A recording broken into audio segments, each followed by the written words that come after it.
Well, hello, everyone. My name is Tom Johnson, and I'm the director of EOGOGIC's Web Live programs. Having been involved in computer-based training in one form or another for more than 25 years now, it's my pleasure to welcome all of you to this Web Live session.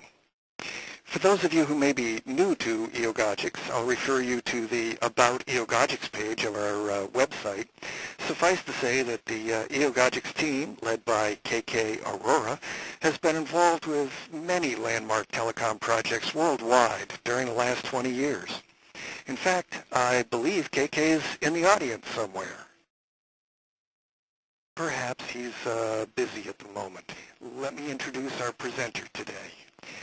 Jim Cavanaugh is a principal member of the EOGOGICS telecommunications faculty. During Jim's impressive 30-plus year career, he's been involved in the hands-on design of many local and global networks, including many different technologies. It's no surprise then that he teaches a wide range of EOGOGICS courses, including Next Generation Networks, this one, IMS, SIP, E over IP, VoIP, IPTV, Unified Communications, Mobile IP, IP version 6, IPsec, MPLS, SNMP, Ethernet, SONET SDH, DWDM, Network and Installation Security, Disaster Recovery, CALIA 911, and many other topics. He's a popular instructor and has taught hundreds of classes on the web and in person worldwide. He's published a half a dozen books and scores of articles on various aspects of telecom, and he is as entertaining as he is knowledgeable. I think you'll enjoy today's class. Ladies and gentlemen, Jim Cavanaugh. Hello. Good morning, good afternoon, good evening, good night, wherever you happen to be. I'd like to say welcome. I'd like to say bienvenidos, sawubona, howdy, yahala, namaste, and for those of you in the northeast part of the United States, I'll just say yo. So welcome to the program today. Got folks from all over the place, and that certainly is a good sign of the level of interest in the next generation network. So welcome to today's program. This is copyrighted content, copyright 2009, the EOGOGICS organization, and any other use is prohibited strictly. Don't even ask about the penalties. Let's begin by talking about the NGN perspectives. In fact, perspectives in and of themselves are very interesting. I was in the car over the weekend with my family, and we were listening to the songs of the African apartheid, the songs that were anti-apartheid, and these were actually in English. And my daughter found something rather humorous, and I had to ask her what, as this is a rather serious topic. And she said, I didn't know that South Africa was the land of whoopee cushions. And I said, well, South Africa's not the land of whoopee cushions. Where did you get that? She said, play that music again. Get back and listen to that again. It did sound to a 7-year-old that they said that South Africa was the land of whoopee cushions.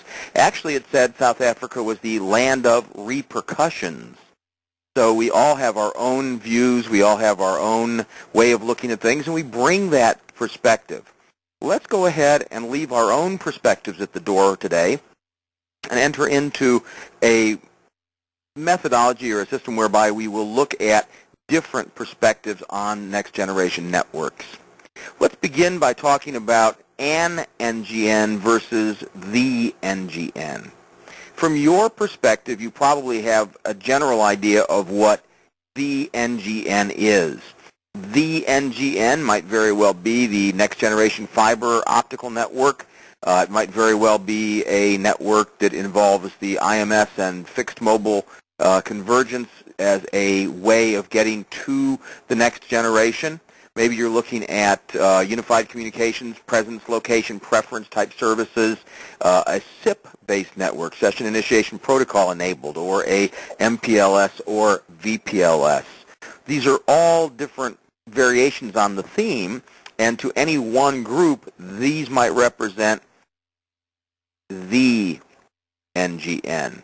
But in fact, there are multiple NGNs and multiple variations, so let's take a look at some of the perspectives. First of all, some definitions, and these may or may not agree with your definitions, but please accept them for our program today. We'll begin by talking about the carrier. The carrier historically and typically operates at layer 1 of the OSI model.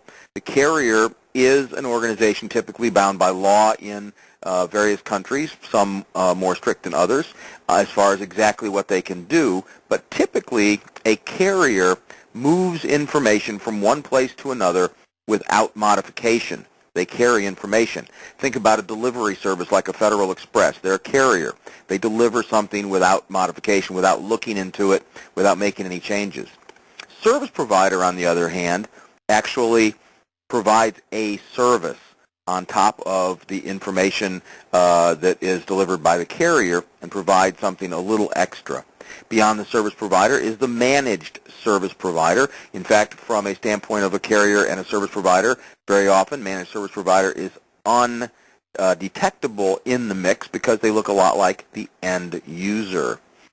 Additionally, we've got a couple of new characters, if you will, that have been playing in the game here recently. The application service provider, and both application service providers from a standpoint of the companies providing different applications and organizations providing different flavors of the same applications.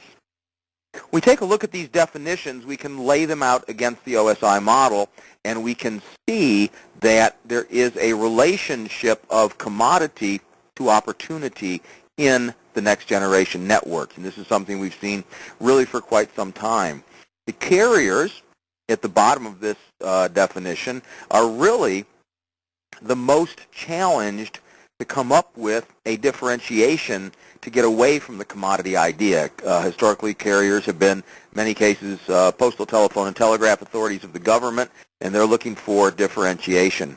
One of the ways they often do that is to actually create a separate service provider environment. On top of that, dealing with more higher layers and dealing with different levels of opportunity are the managed service providers, end user organizations, and application service providers. So we can say that the higher we are in the OSI model, the more opportunity there is in the next generation networks, but the more risk. We also can say that for the next generation networks, we still have to have carriers and we still have to have facilities, though there are a lot of trends in different directions, they still have to exist. They're a very important part of the next generation network. Carriers are the basis for all the services. They have a lot of serious legal considerations. They are limited to moving bits. What are their next generation network issues? When they look at next generation networks, they're really not thinking about new applications, about Facebook 2, about Internet 5, about 5G wireless or whatever. They're looking at advances in optical, advances in wireless, pico cells and things like that. They're looking at the high end of the wireless, bigger bandwidth, bigger distances, and they're looking at architectures from a standpoint of how a premise or individual user will interact with the network, how the access is done, and what happens in the backbone. For a carrier, bandwidth is one of the biggest issues, and in fact, their job is, as they see it, to provide as much bandwidth as they possibly can afford to provide financially. What about the service provider? Well, they basically buy their services from a carrier, so they are the carrier's customer. They, of course, in that regard, worry about things like service level agreements and that sort of stuff. They also provide services to the MSPs and the end users, so they are a provider as well. They may be independent, they may be owned by a carrier, but in any case, this is a fairly expensive business to get into. What are their issues? Yes, they do worry about some of the physical layer stuff, the optical, metallic, wireless. They worry about DSL, cable access. But to a greater extent, they're worried about things like VPLS and MPLS and Ethernet and a mix of services. Very often, a service provider might be global or they may be localized, but they deal with the higher layer things. Something that a lot of these service providers are very concerned about, but a lot of people don't really think about is circuit emulation. One of the things that I talk about very extensively